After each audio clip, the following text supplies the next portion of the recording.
முனியாண்டி என்ற ஒரு ஏழை மனிதன் ஒரு சிறிய கிராமத்தில் வாழ்ந்து வந்தான்.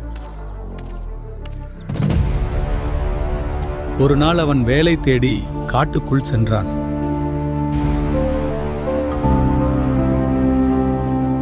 அப்போது ஒரு பழைய மரத்தின் அடியில் ஒரு மர்மமான பெட்டியை கண்டான்.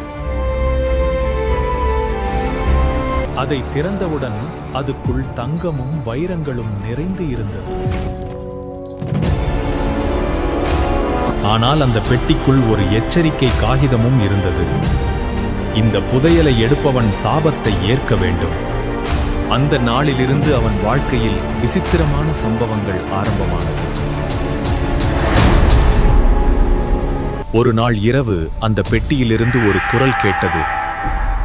அது என் புதையல், அதை திருப்பிக் கொடு. பயந்த முனியாண்டி உடனே அந்த புதையலை எடுத்துக்கொண்டு காட்டுக்குள் ஓடினான். அந்த மரத்தின் அடியில் அதை மீண்டும் வைத்தான் முனியாண்டி. அதன் பிறகு எல்லாம் அமைதியாகிவிட்டது. முனியாண்டி ஒரு பாடம் கற்றுக்கொண்டான். தவறான வழியில் கிடைக்கும் செல்வம் எப்போதும் சாபமாகவே இருக்கும்.